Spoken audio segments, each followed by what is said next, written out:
The results are coming in for Super Tuesday. We have reporters standing by with reaction to the numbers. Community members gathered in downtown LA to remember a homeless man killed by LAPD officers. Find out how they honored him 1 year later. And a rock band is using music to send an unexpected message to high school students. You'll see it here. Annenberg TV News is next.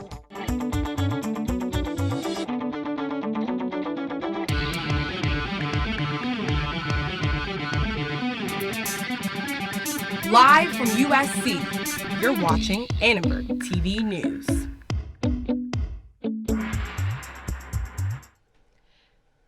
It's Super Tuesday and voters in 12 states cast their ballots today.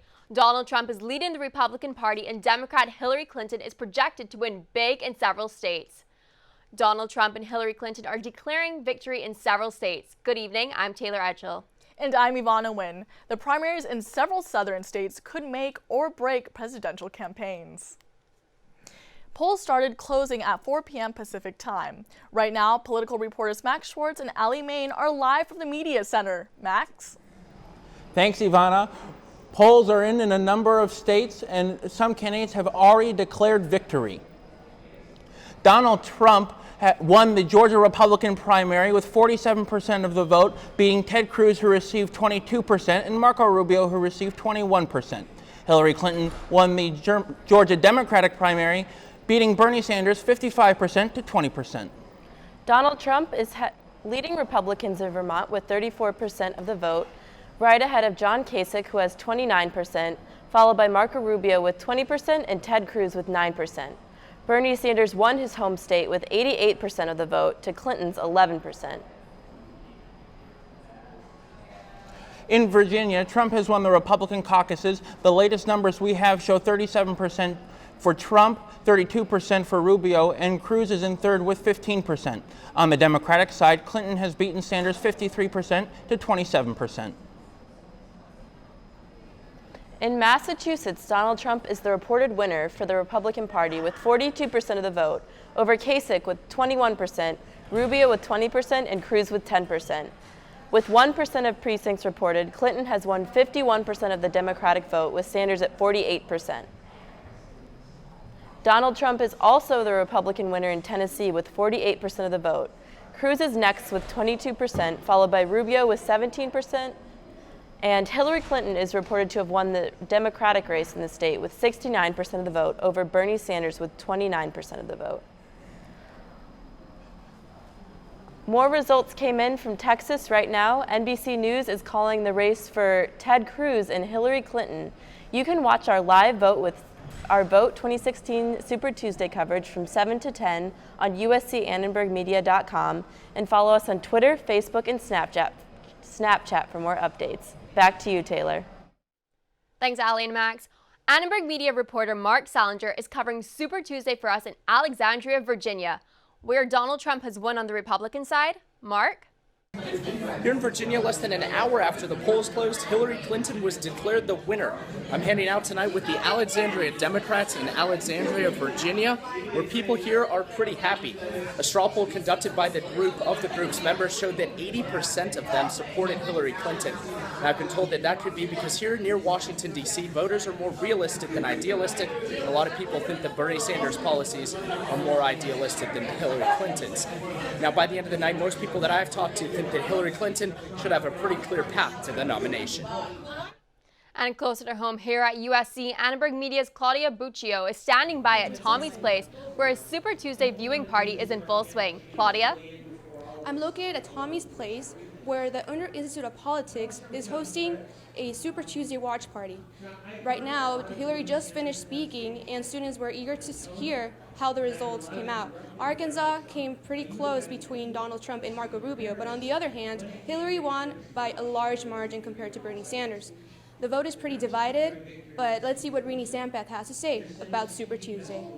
It's amazing to us, to see someone who is so prejudiced and blatantly racist be able to garner so much support and votes. It's disappointing to see for me personally as a registered Democrat and someone who's going to be voting for Hillary this campaign season. But overall, I am hopeful tonight to see our Democrat frontrunner end up being Hillary at the end of Super Tuesday. Students on the Republican side were kind of shy about sharing their view on the Super Tuesday process. On the other hand, the college Democrats and other students supporting Bernie and Hillary were eager to talk about it, and many supporters of Bernie Sanders were saying that they expected that margin. However, they are not going to stop supporting Bernie Sanders. Well, that's all I have. There's a panel going on now, so I'll keep you posted. Reporting for Annenberg Media, I'm Claudia Buccio. Take it away. Thanks, Claudia. The Hammer Museum and members of UCLA's political clubs are co-hosting several Super Tuesday events. Reporter Stephanie Haney is there in Westwood for a watch party that's just getting started. Stephanie Haney here for Annenberg Media at the Hammer Museum in Westwood, California. Tonight is the Super Tuesday Bash, and we'll be getting all the reactions from the bipartisan groups here as they react to the Super Tuesday results across the country. It's going to be a big party hosted by comedians and several groups from across Los Angeles County. And follow us on Annenberg Media on Snapchat and my personal Twitter at _Stephanie Haney for all the updates. Back to you in the studio. Polls are still open in some parts of the country. We will keep you updated on the results as we get them. We will also be live streaming our coverage from 7 to 10 p.m. on uscannenbergmedia.com. A Black Lives Matter rally shut down several blocks of the Skid Row area near downtown LA today. Reporter Kay Ingram spoke with the protesters about the march. Our street! Our street! Members of the Black Lives Matter organization of Los Angeles poured into the streets of downtown LA to march in memory of Charlie Africa, the homeless man shot and killed by police on Skid Row 1 year ago today. Hands up, don't shoot! Hands up, don't shoot! We're just wanting people to know that, we're not letting this go in vain. Protesters rallied in and outside of LAPD headquarters, where the Los Angeles Board of Police Commissioners met to discuss their newly released report on the department's use of force. Some protesters say they've experienced it firsthand. I'm a victim of police brutality, and it's been 2 years now since the police officers broke my leg, and there's still no justice. Justice that worried parents like Tara Perkins hope they'll start to see more of soon. I have 3 sons, and so the way I feel about it is that I don't want anything to happen to them by mistake or by design. Behind me, more than 70 demonstrators made their way here to Skid Row, the exact spot that Charlie Africa was killed just 1 year ago today. Brother Africa! Ashe! The people are saying we're not going to take it anymore. If the system's not going to give us justice, we're going to take it as people. By speaking out and doing the work that we do, it's all part of raising awareness and trying to further the cause of supporting the needs of our people. Marchers hope today will make more people aware of police brutality and hold the Los Angeles Police Department more accountable. For Annenberg Media, I'm Kay Ingram. That report released by the LAPD today shows there were nearly 2,000 incidents of police officers using excessive force in the past year. 38 people were shot in the last year by police. The majority were either Latino or African American, and 1/3 had documented signs of mental illness. Use of force incidents make up only a fraction of the 1.5 million contacts between police and the public in 2015. I think it's important to remember that in the vast majority of these use of deadly force incidents, the suspects are armed. They're armed with firearms, armed with edged weapons, they're armed with blunt instruments. Police officers are placed in a very difficult position in how to protect themselves and the public without using deadly force. Chief Beck said that the report should encourage officers to reflect on their work and see what they can do better. The LA County Board of Supervisors is one step closer to a new plan that aims to make raves safer. According to the LA Times, 10 people have died in drug-related incidences at electronic dance music events in Southern California in the past 10 years. Annenberg Media's Cole Sullivan joins us with more. Cole? That's right, Taylor. A coroner just ruled that a UCLA student is the latest person to die of a drug overdose at a rave. The 18-year-old was one of 2 teens who died last August. Now the LA County Board of Supervisors is looking to set up new rules for these large events. Included in the proposal is a minimum of 1 police officer for every 250 attendees, a number of amnesty boxes where concertgoers can discard any illegal drugs or weapons before entering the venue, and a zero-tolerance possession policy. The rules would apply to all events with more than 10,000 attendees, not just EDM. Several college students from across the area attended today's hearings. They largely supported the proposal, but one student from Cal State Long Beach raised some concerns about the zero-tolerance policy. Consider the effects of zero-tolerance drug policies. Collateral consequences of an arrest reverberate not through the arrestee's family, but through the entire country. LA County voters voiced their disapproval of the financial costs and harsh consequences for nonviolent drug offenders in their own overwhelming support of Proposition 47. Well, Taylor, we reached out to various festival organizations about the recommendation and only heard back from one. A spokesperson for the FYS Festival in Exposition Park, just next door, simply said, no comment. Reporting in the studio for Annenberg Media, I'm Cole Sullivan. Thanks, Cole. The Retirement Security for All Coalition is calling for a state-sponsored retirement plan for Californian workers. Members are concerned about financial support once they leave their jobs. I have invested 22 years into the lives of the children that I teach, help raise, and the families that I serve, and making sure that they have a future, but yet and still, I am very doubtful about what my future is going to look like. Senior citizens hope the plan will make saving money easier through their current jobs. Credit cards, compounding interest, and college loans aren't the first things that come to mind when describing rock and roll. Reporter Madison Keevy has a full story on how the two relate. These aren't your average rock stars, and this isn't your average rock band. This is Gooding.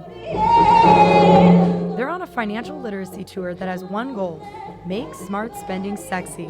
Today, students at Helen Bernstein High School in Hollywood got a lesson on how to be fiscally cool.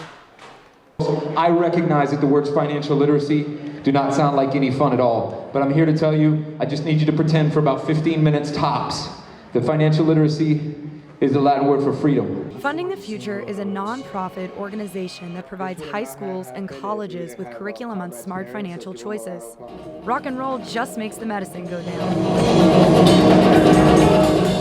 One parent wanted to see more smart money lessons in his son's school, so he gave Gooding a call. If we get 1% of these kids in this room that get that, you know, these guys did their job, and that's really why we're here and why we push so much to get them here. Some students say they want to share what they've learned with their families. These kids will take it back to their parents, obviously take it back to their younger siblings, inform them that credit and, you know, being financially stable is an important thing to have. Students take home these cards that take them to fundingthefuturelive.org, where they can take a quiz that will give them a personalized savings plan that works just for them. And in exchange, they also get to download one of the band's free albums. I think one of the things I learned is, you know, their parents want to know. They just don't. It's not a matter of people not working hard or not being intelligent. This is just a matter of them not having information. The financial literacy tour runs until the end of the year and will reach more than 25 schools around the country. For Annenberg Media, I'm Madison Keevy. The stock market is alive and well compared to yesterday's closing. The Dow is up 349 points to 16,865, and the Nasdaq is at 4,689, up 132 points from yesterday. Students at the University of North Carolina Chapel Hill staged a protest against their new president. And high schoolers in South Los Angeles are campaigning for bathrooms open to all genders. And Homeboy Industry looks forward to a bright future for innovative technology. It takes less than 1 minute to find out if you may have prediabetes.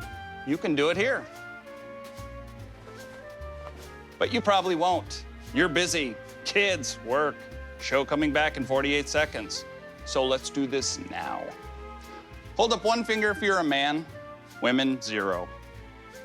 3 more fingers if you're over 60, 2 over 50, 1 over 40. If you're not sure, keep in mind you're sitting on a couch right now, so 1 more finger if you're not very active. 1 finger if yes, 0 if no. 1 yes, 0 no. Next. Find the body type that looks most like you and hold up that many fingers while I look around awkwardly. And that's it. If you're holding up 5 fingers or more, you probably have prediabetes. Sorry to be so blunt, but hey, you're busy. Just go to the site. I adopted Bento in 2010 from a shelter. As it turns out, we have very similar personalities. And this cat makes me make art because he's always motivating me to take pictures of him, to draw pictures of him. He just is motivating artistically. It's just that simple. Well, he's my best friend, but a lot of people know him as Keyboard Cat.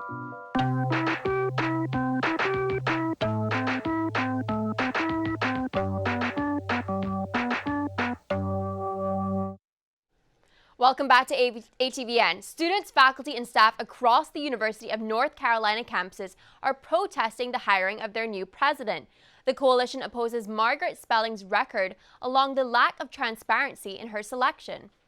Margaret Spellings has recently said that she wants that same idea of No Child Left Behind implemented in higher education. She wants that here at UNC. Do we stand for that? No. The coalition says Spelling's leadership will jeopardize access to higher education. Spelling served as Secretary of Education under President George W. Bush and was chosen by the Republican-led UNC Board of Governors. She replaced a prominent Democrat. Today, the university secretary said, quote, "There have been sporadic protests, and I think she's been rather surprised by them because this is her first day on the job, and she hasn't had the opportunity to do anything yet. I think her goal is to prove the naysayers wrong," end quote. In Spelling's first 100 days of office, she plans to visit different UNC campuses and affiliates. Students at South LA's Santee High have started a campaign for gender-neutral bathrooms on campus. They've already gathered 400 signatures in support of their request. It's just a toilet, you know, that's our slogan. It's just a toilet, you know. We just need to use the restroom and feel comfortable. The It's Just a Toilet campaign aims to make one campus restroom gender neutral. The movement started because one student tried to use the women's restroom but was stopped by a teacher who questioned her gender. And I was going inside. She stopped me in front of everybody. And she's like, "No, you can't go in." She thought I was a guy.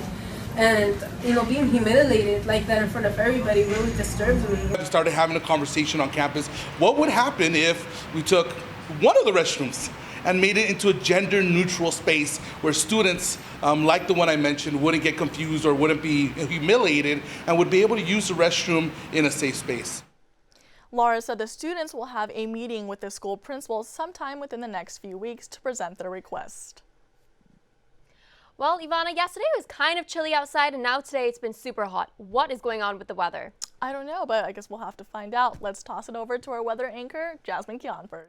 Yeah, hey guys, so we were all worried about El Nino, but it looks like we might have survived El Nino. Let's go ahead and take a look at our current temperatures and see where we stand at for today. Right now we are at 64 degrees and it is hazy, so we do see those clouds up there. It's not hot like it was last week where we were all complaining that it was hot. It's not raining. El Nino looks like it's moving out. It's nice and comfortable outside. Let's go ahead and take a look at our temperatures throughout Southern California for tomorrow and see where we're going to be looking at and see if we're going to be just as pleasant as we were today. Down in Palm Springs, 92. So Palm Springs, you're looking kind of hot compared to everybody else. Up in San Bernardino, they're at 82. Folks in Riverside, you're also at 83, so kind of those mild 80s. Up in Big Bear, though, 65, so they are also starting to heat up. They were kind of in the low 50s last week, but 60s this week. Let's go ahead and take a look and see what's happening up in Malibu as we move down our coast. So 70 degrees down in Malibu, Thousand Oaks 78. As we move into the valleys, we're also seeing kind of those high 70s. 77 for Simi Valley. As we move further into the valley, Northridge, you're looking at 80, so you're kind of looking at those low 80s, and it is still dry down in the valleys. Let's go ahead and see our temperatures closer to home and see what we're looking at for tomorrow. Folks in Anaheim, you're nice and comfortable at 78. Pasadena, you're also at about 80. In LAX, you're looking at 66. For us here at USC, we're going to be at 73, nice and comfortable for tomorrow. finally, let's go ahead and take a look at our 5-day forecast and see if we're going to be staying nice and comfortable. Thursday, we're going to be at 72, Friday, 72 as well. As we head into our weekend, we're going to be cooling down. As we head into Sunday, we see that we do expect some rains to be coming in, 64, so we are going to be seeing that cool down, but nothing like an El Nino that was predicted for this week. And it was supposed to be the hottest or the wettest February on record, but instead it became the hottest. Forecasters all over Southern California predicted an El Nino, but after just one storm in January, according to the National Weather Service, El Nino is saying goodbye to Southern California, and it's making its way up north with a series of storms predicted to hit Northern California. Let's check out these stats for February from the National Weather Service. So it was actually the hottest February since 1954 by 2 degrees, with an average high temperature of 77.5, almost 78. We did have 2 record heat spells with temperatures hitting the high 80s. And as we all know, California, we are in our 4th year of a major drought, so we do still want to try and conserve water. But no more El Nino, though. No more El Nino, though, no. That's Up good. north, it's looking kind of scary. I heard it was being called El Nino now. Yeah. Well, thanks for all these weather updates, Jasmine. Homeboy Industries is celebrating. The organization has received funding from several companies to continue its solar training program with the East LA Skills Center. Now we finally reached this place where the industry, the solar panel industry, understands that, wow, these are better trained folks than they currently have working for them. It's a nice marriage of industry and the need of a community that wants to, find some redemption in their lives. The solar program trains ex-convicts and former gang members for jobs in the renewable energy field. One of the companies donating to the program is AT&T. The president of AT&T California shared his company's support at today's event. We really like the work that Homeboy Industries is doing with workforce reentry, with retraining. We're really excited to partner with them. It's a combination of retraining the workforce and going green, and we're all for all of that. Homeboy Industries covers tuition and supplies for trainees who wish to enroll in the 4-month program. Around 70% get jobs within 3 months of graduating. As usual, there's a lot going on in sports here at USC. We've got men's and women's hoops and water polo. We've also got our sports anchor, Ty Hawkins, who's here with more. Thank you, ladies. The men's basketball team prepares for the Ducks and the Beavers on the hardwood. The #1 ranked women's water polo team heads to the Arizona desert. And the women's lacrosse team looks to keep building to their amazing start to the season. Sports are fun, and they're next.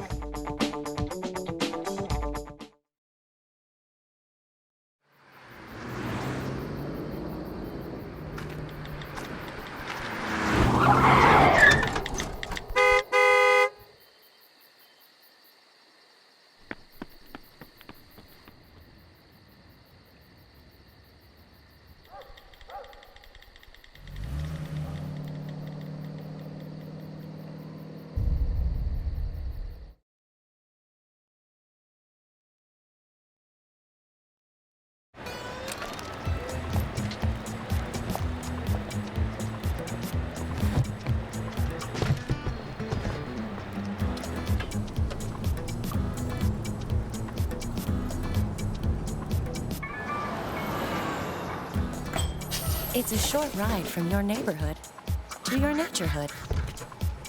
To find a neighborhood park or green space near you, visit discovertheforest.org. Me and my boy Matt had it good. He had catnip that was off the hook. But one day, he brings a girl home, and she's allergic to cats. Every sneeze was a nail in my coffin.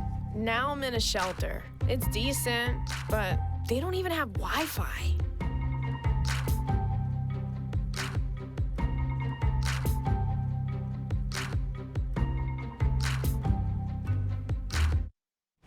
Welcome back to ATVN. The #1 ranked women of Troy are coming off a championship win at the UCI Invitational.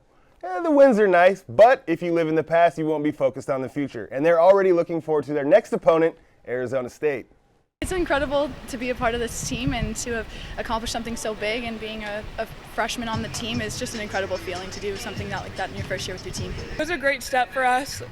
Even though it's like mid-season, like this is a good opportunity for us to look back on and get ready for them in the future. Led by reigning MPSF Players of the Week, Stephanie Hara-Labidas and Amanda Longan, USC hops in the pool to face the Sun Devils under the Arizona sun at 1 this Friday. Tomorrow afternoon, the number 9 ranked USC men's swimming and diving team head to Washington to defend their Pac-12 title. Time finals of the 200 and 800 free relays begin at 6 tomorrow night. On Thursday through Saturday, prelims begin at 11 and finals start at 6 each night. Last season was the first time they'd won a team title since 1979. If the Trojans can repeat as champions this weekend, it will mark their 19th conference title overall. The last 4 games for the USC men's basketball team, well, they've been tough. And the reason is simple. They've all been losses. Tomorrow night, they'll have a chance to snap their losing streak and avenge a pair of earlier season losses. The last time USC played the Beavers, they fell 85-70 in Corvallis.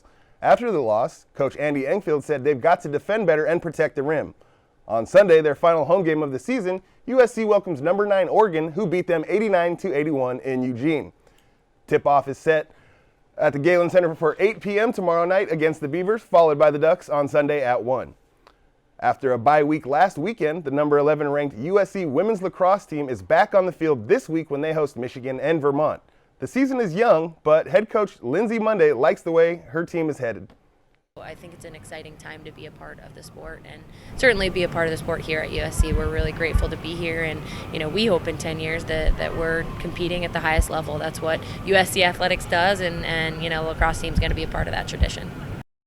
Begins Friday night against Michigan at McAllister Field at 3, followed by Vermont on Saturday at 1. A lot going on, ladies. Got sure. lacrosse. I'm excited for women's lacrosse. Same. I haven't watched the game yet. It'll be good. When we come back, we'll have more Super Tuesday updates. Stay tuned for the latest results from our political correspondents.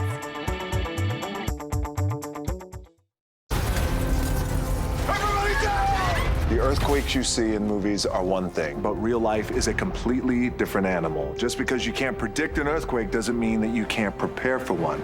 In the event of a real earthquake, you should drop, cover, and hold on. Visit ready.gov/earthquake and practice what to do to keep you and your family safe in the event of a real earthquake. And you'll be seen as a hero by your family and your loved ones. Visit ready.gov/earthquake today. Hey, look, it's those guys. What's up? What's happening today? Let's hit those pearly whites, man. Yeah. The boys, check it out.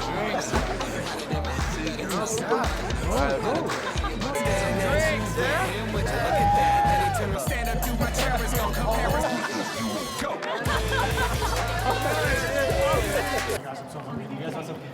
Ooh, cute. Are you good to try? I'm fine. Hey girl, what's up? What's your name? What's good? What's up? How many did you have? I should be fine. You should be. Sir, go and step out of the vehicle for me. Yes, sir. See ya, buddy. Today, Sean's got a hearing. We'll see how it goes. Good luck. So turns out, buzz driving and drunk driving, they're the same thing, and it costs around $10,000. So not worth it.